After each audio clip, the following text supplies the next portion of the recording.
Elliot is summarily dismissed from Hensley Dynamics for questioning Nexara's flawed trial data. If you've ever felt powerless, hit like, comment, share, and subscribe.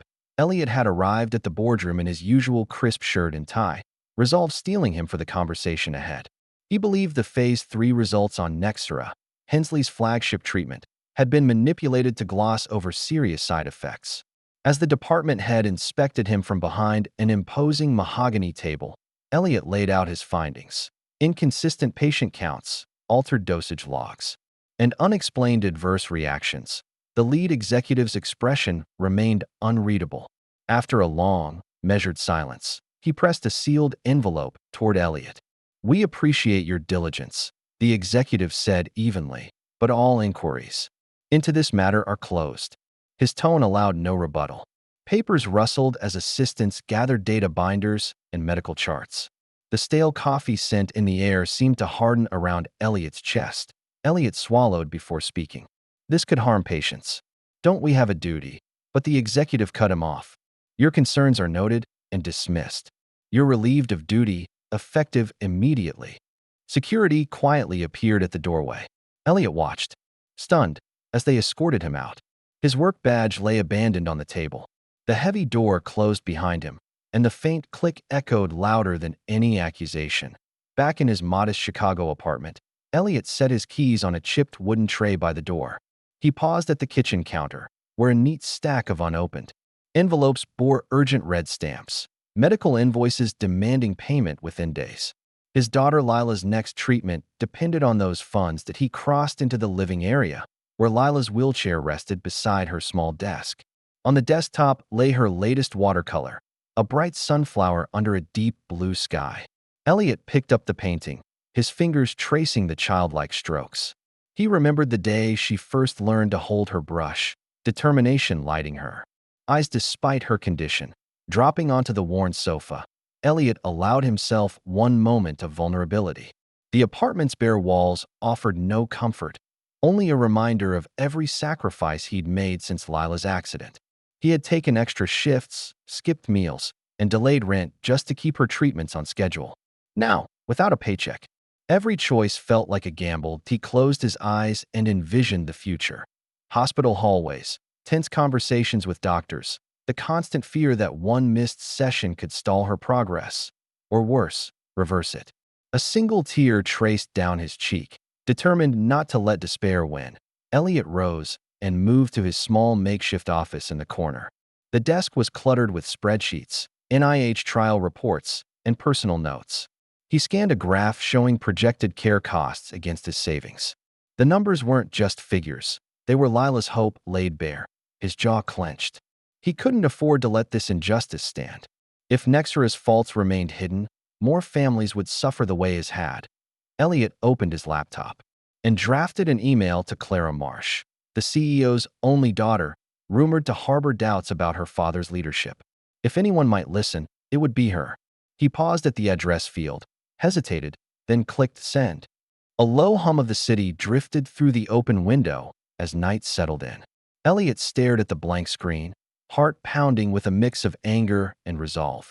Tomorrow would demand more than anger. It would require strategy, allies, and courage. He stood, folded Lila's painting, and placed it face up on the desk, her smile a beacon for what he had to protect. Elliot sat in the vinyl booth of Rose's diner, the midday rush cascading around him. Steam curled from a fresh pot of coffee behind the counter, but his drink of choice sat untouched.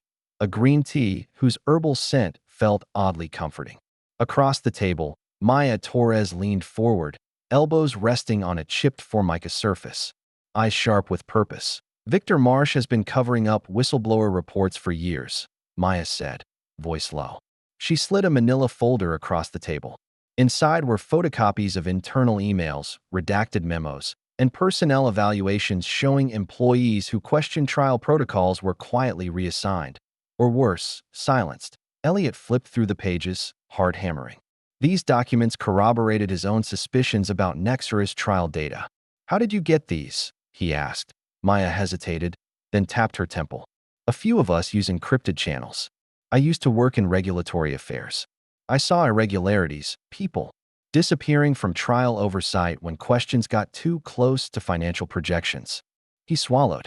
If this goes public, it could destroy Marsh's reputation. And what about the medical board? They'll come after us both. Her gaze hardened. That's why we need allies. I've reached out to investigators at the agency, but they're dragging their feet. We need someone on the inside, someone who cares more about patients than profits. Elliot thought of Lila's treatments, the mounting bills he'd set aside on his desk. I can't let more families get trapped like mine. What's the next step? Maya tapped another sheet from her folder. It was a list of trial sites with unexplained dropout rates. These clinics reported high success at first, then vanished. From all company communications, patients probably experienced adverse effects. If we can connect those dots, a sharp buzz interrupted their conversation, the diner's overhead speaker crackling. The waitress called Maya's name. She stood, pocketed the folder, and shot Elliot a determined look. Be careful, she said, placing her hand on his arm. I'll email you the rest. She moved toward the register. The sudden departure left him staring at empty space. The diner's hum suddenly oppressive that a customer at the counter let out a loud, prolonged sneezing fit, sending napkins flying. The abrupt chaos snapped Elliot back to focus. He gathered his tea, drained the last bitter sip, and left a generous tip. If you believe truth should prevail, comment, expose, below, and share this video. Late that evening, Elliot switched on the desk lamp in his cramped home office. The pale glow illuminated stacks of invoices, medical records, and Maya's digital notes printed on loose sheets. He leaned back, fatigue tugging at his eyelids, and opened his laptop. His inbox contained a single new message from an anonymous sender. Shadowed truth. The subject line read, "A daughter's warning." Heart racing. He clicked it open. A simple web page loaded. Black background, white text, and no identifying metadata. Clara Marsh had been writing here under a pseudonym, chronicling her doubts about her father's empire. The latest post detailed internal board minutes showing deliberate suppression of negative trial results. Screenshots of unredacted documents, company stamps and signatures visible, followed the narrative. Elliot scrolled further. A personal note addressed, "My fellow truth seekers," admitting she feared retribution but could no longer remain silent. Beneath it lay instructions on how to contact her securely. Memories of his daughter's drawings surfaced, her bright sunflower, her boundless hope. He tapped his fingers on the desk. If Clara truly sought justice, their objectives aligned. He drafted a careful reply. Clara, I'm Elliot Marsh's QC analyst who was just terminated for raising safety concerns. Maya Torres and I have proof of data manipulation at trial sites. Your blog is the first honest account I've seen. Can we talk? He hesitated before hitting send, then clicked. Minutes passed as the hum of the laptop fan filled the silent room. A new email notification flickered. His breath caught. He opened it. Subject: a daughter's warning. Elliot, I can't reveal my identity here. Meet me at the Lincoln Park Conservatory tomorrow at 9 a.m. Come alone. The message conjured equal parts relief and dread. He closed his eyes, envisioning Clara's voice behind the words. A cautious alliance could be his best hope, and hers. That he minimized the browser, then reopened Maya's folder. The trial site list, the memos, the emails, all of it needed verification. He created a secure folder on his desktop labeled Marsh Files, dragging the scanned documents inside. He encrypted the folder with a password only he knew. A sudden chime signaled another email, a billing reminder for Lila's treatment. Elliot's chest tightened again. He stared at the screen. The numbers stark against black. $18,750 due in 5 days. Determination replaced exhaustion. He opened a fresh document titled Plan, Next Steps, and outlined objectives. Verify Maya's evidence with independent lab reports. Confirm Clara's authenticity and secure her cooperation. Identify media contacts for discreet publication. Prepare contingency funds for legal defense. That he stopped at item 4, then added one more line. Ensure Lila's treatment remains funded. He saved the file, exhaled, and stood. The lamplight cast long rectangles on the wall, but Elliot's resolve felt brighter than any shadow. Before shutting down, he revisited Shadowed Truth's secure contact guide and bookmarked the link. He double-checked email encryption settings, then powered off the laptop. But on his way to bed, he paused at Lila's room door. Through the crack, he saw her asleep, breath steady. He whispered a promise. Tomorrow, we turn the tide. Late morning sunlight filtered through the elms as Elliot waited on a secluded bench in Lincoln Park Conservatory. He checked his watch, 9:03 a.m. Clara stepped into view, her posture taut with caution. She wore a navy trench coat, and her eyes darted toward every passerby before she sat beside him. "Thank you for coming," Elliot began. Clara nodded, gaze fixed on a distant fountain. "I read your email. You're the analyst who lost his job." He offered a slight smile. "And you're the voice behind Shadowed Truth." Her shoulders tensed. "My name isn't on that blog for a reason." Elliot unfolded the manila folder from his briefcase and slid a document across to her. Internal trial logs showing altered patient outcome entries. "I verified these with an independent researcher. They match Maya's files." Clara's fingers trembled as she reviewed the pages. Her voice barely rose above a whisper. "My father threatened legal action last week. He called my lawyer, demanded I cease all publication or face consequences." Elliot's jaw clenched. "Do you have proof of that call?" She pulled a sealed envelope from her coat pocket and handed it over. Inside was a transcript of the attorney's letter, formal and uncompromising, stamped with Victor Marsh's personal seal. Clara exhaled slowly. "I wanted to believe he'd listen to reason. But this," she tapped the transcript. "He won't stop until everything is buried." Elliot leaned forward. "We don't just have Maya's evidence and your blog. We have corroborating statements from trial site coordinators who were silenced. If we combine these, it could expose a pattern of deliberate data suppression." She glanced around the park, then locked eyes with him. "Are you prepared for what happens if we go public?" He met her gaze steadily. "I don't have a choice. My daughter's care depends on it." A sudden wind stirred dry leaves at their feet, the only sound between them for a moment. That timestamp transition. 11:17 a.m. Clara stood abruptly. "I need time to gather my files off-site. Meet me tomorrow at the Elm Street Cafe at noon. Don't bring anyone else."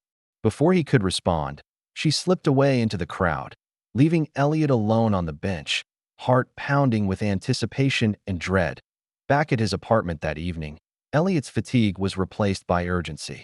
He dropped his keys, closed the door, and fired up his laptop. The incoming call remained unanswered on his screen. He pulled up the attorney's transcript and cross-referenced names with Clara's blog entries. Each mention of a suppressed adverse effect corresponded to one of his own flagged discrepancies. He drafted an encrypted message to Maya. "We need full court documents on the letter. Can you request them from your sources?" Hitting send, he clicked on his inbox to find a new email. Subject: Urgent Billing Notice. He opened it. Final reminder: $18,750 due by 5 p.m. tomorrow or service suspension. Elliot's chest tightened. He stared at Lila's latest drawing.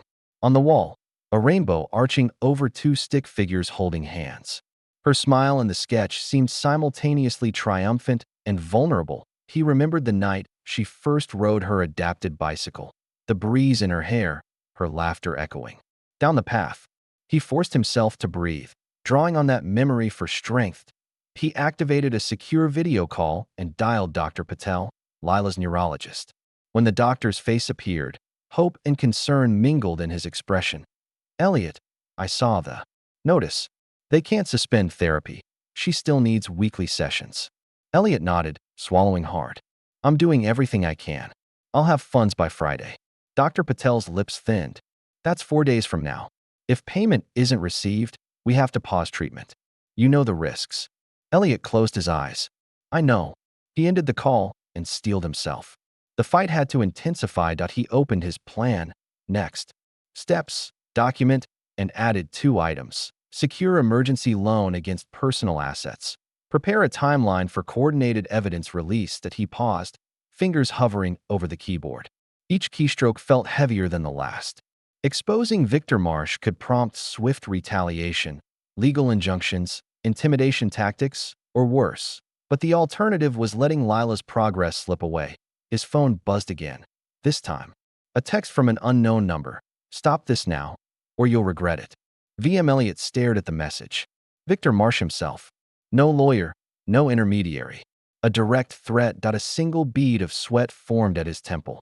He deleted the text without response. He scanned his apartment, taking in the scattered medical bills, Maya's printed notes, Clara's envelope, and Lila's drawings. Each item represented stakes too high to ignore.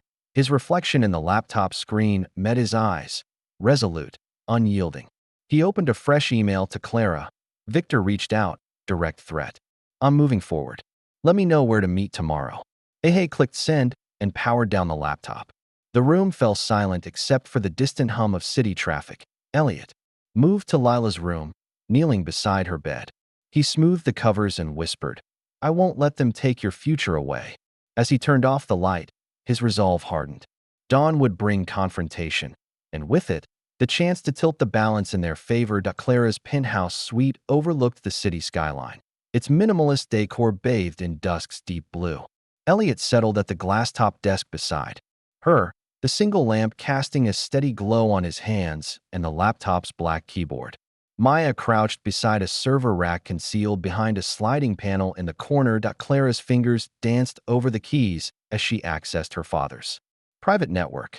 I routed through a dead drop in Geneva, she explained, voice steady. We'll be ghosts. Elliot watched lines of code scroll past. He recognized the registry entries for Nexara's clinical data. Here, look at this timestamp, he said, pointing to a modified file dated 3 days before the final report was signed.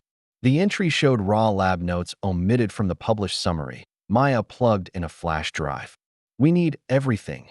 Emails, internal memos, trial logs. Anything that ties Victor Marsh directly to these edits. She tapped the server's access port. Give me 2 minutes.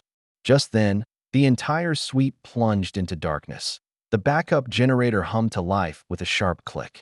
Clara's laptop screen blinked off, then returned seconds later. Clara exhaled. They must have triggered a remote power cycle. Stay focused. Elliot leaned forward as the files began transferring, their names appearing on the flash drive icon. He opened a spreadsheet labeled Nexara_trial_a.csv and scrolled to a column showing patient outcome flags. Several entries were marked removed. With no audit trailed, he scrolled further to an email thread between Victor and the head of clinical operations. The subject line read, Make it disappear. The body ordered that all adverse reports be classified under a generic category, administrative review. Maya's voice cut in. Almost there. A progress bar crept toward completion. Clara glanced at her watch. 10:42 p.m. The city lights flickered outside, but inside the penthouse, tension reigned. At last, the bar hit 100%. Maya extracted the flash drive. Got it. Clara closed her laptop. We need to validate these with external sources. If we go public and get facts wrong, it'll all be dismissed as hearsay. Elliot nodded, mind racing. I'll reach out to the research team I used to work with. They can confirm the timestamps and file integrity. Maya slid the server panel closed and retrieved the rack key. I cleaned the logs, but they might still trace activity if they investigate deeply. Clara pocketed the flash drive. Then we need to move fast. The hum of distant traffic seeped through the windows. Elliot inhaled deeply, steeling himself. They had the proof. Asterisk. The following afternoon, Maya's home office was a cluttered battleground of printouts, sticky notes, and 2 laptops sitting back-to-back on a plywood desk. Elliot stepped inside, carrying a satchel with security-sealed folders. Clara joined moments later, hooded jacket shielding her features. Maya poured 3 cups of strong coffee. Drink up, she said, placing a steaming mug before each of them. The bitter aroma filled the room. Clara wrinkled her nose but sipped. Anyway, Elliot opened his satchel and placed the folders on the desk. These are the original server extracts, he said. I've also included independent lab confirmations I obtained overnight. Everything matches. He slid a USB drive across. Encrypted archive of the logs. Clara unzipped her jacket and added the flash drive from the penthouse. Between the two, there's no way to dispute the timeline. It's overwhelming. Maya tapped her tablet and brought up a secure messaging app. We need a distribution plan. 1. Send to a journalist with a reputation for integrity. 2. Prepare legal counsel. 3. Ensure Lila's care funding is protected. Elliot nodded. I reached out to Dana Lopez at the Tribune. She's done pieces on pharmaceutical fraud before and can handle the story discreetly. Clara frowned. If we send everything at once, Victor might get an injunction before the story publishes. We should time it for when the Tribune can post immediately. Maya scrolled through a calendar on her phone. Dana says she can go live in 48 hours. If we give final materials by tomorrow morning. Elliot exhaled. Then we need a coordinated release. Evidence package, press release, and a statement from independent experts. Clara stared at the piles of documents. What about legal pushback? We should file a whistleblower complaint with the FDA simultaneously. Maya tapped a note on a sticky FDA complaint. Today. Already drafted. I'll submit it right now. She began typing rapidly. With the evidence secured and official channels alerted, their stance shifted from defensive to offensive. They held the cards. If you're ready to stand with us, hit like, comment, reveal, and subscribe. Clara exchanged a look with Elliot. Something in her eyes had changed. No more doubt. Maya finished her submission. Complaint filed. Next, Dana needs a statement from Clara. You'll have to reveal your identity. No more pseudonyms. Clara's breath hitched. I know, but I'll do it. Elliot placed a hand on her shoulder. We do this together. They divided tasks. Maya would finalize the press materials and coordinate with Dana. Elliot would draft Clara's personal letter for the Tribune. Clara would inform the family trustees and secure any remaining documents. The room settled into a purposeful hush, punctuated only by the click of keys and the hum of the router. Clara reached into her jacket and pulled out another envelope. This one bearing the Marsh family crest. This contains minutes from the final board meeting where they voted to suppress trial results. Elliot's eyes widened as he accepted the folder. This is the smoking gun. Maya rose and paced to a whiteboard, sketching a timeline of events and marking key release points. Each entry connected trial data points to press milestones, FDA filing, and legal protections. By late evening. Their plan was solid. Immediate. Lawyer filed FDA whistleblower complaint. Filed. In 12 hours. Submission to the Tribune with evidence package in 36 hours. Dana's article goes live simultaneously with a public statement from Clara in 48 hours. Press conference organized by patient advocacy groups. Clara folded her hands.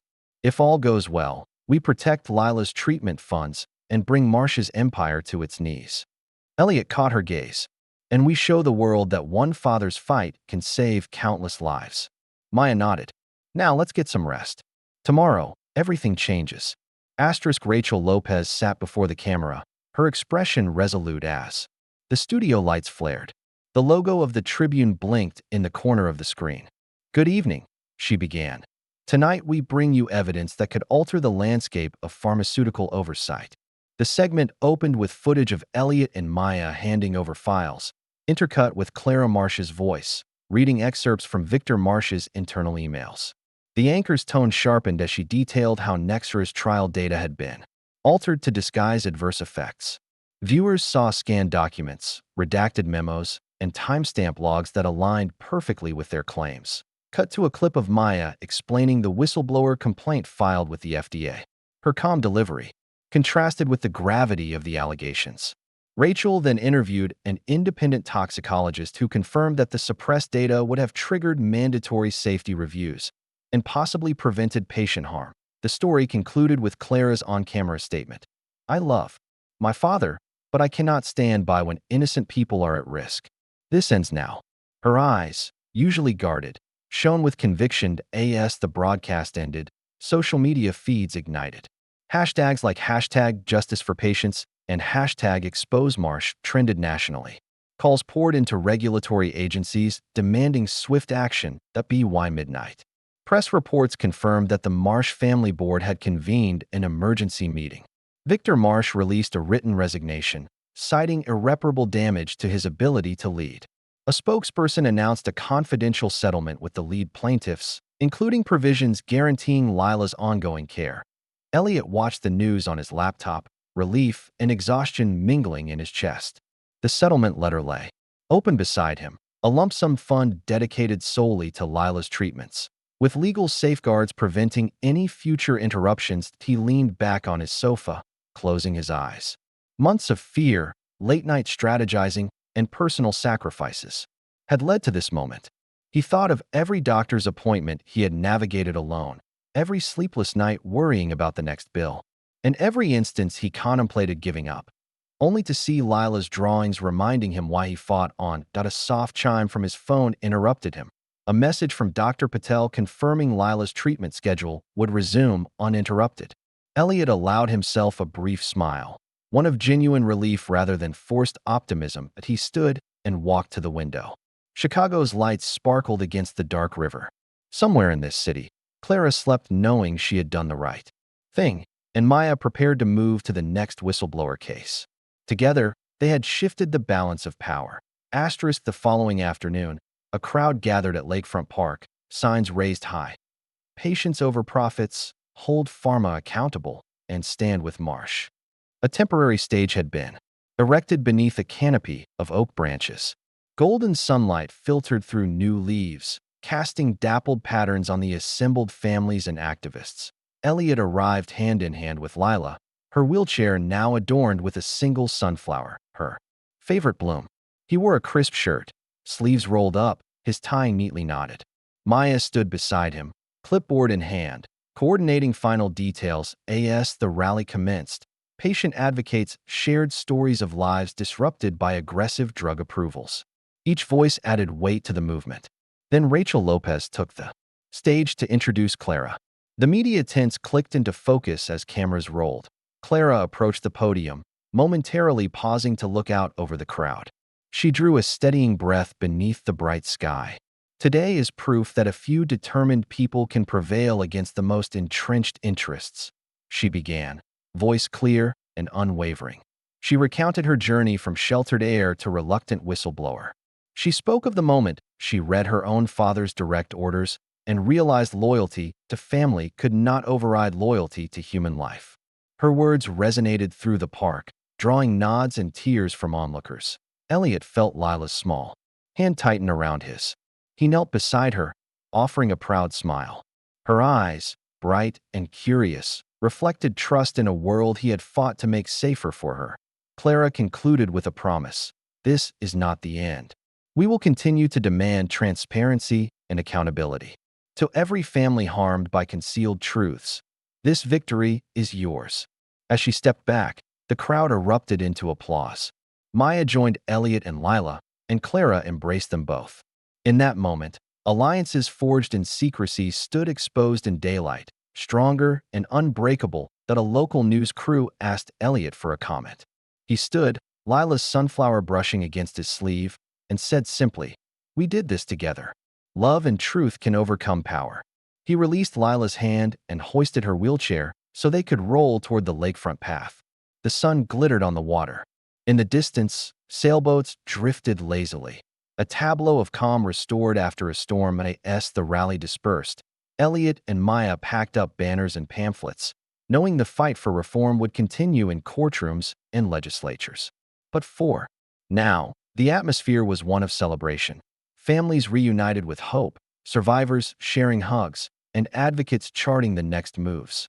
Clara lingered beside Elliot and Lila. The three of them formed a triangle of solidarity under the afternoon sky.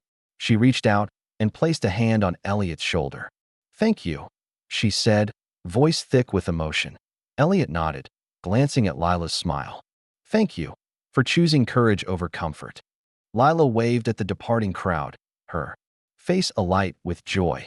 Join our community, subscribe, hit the bell, and drop your opinion in the comments below. ***.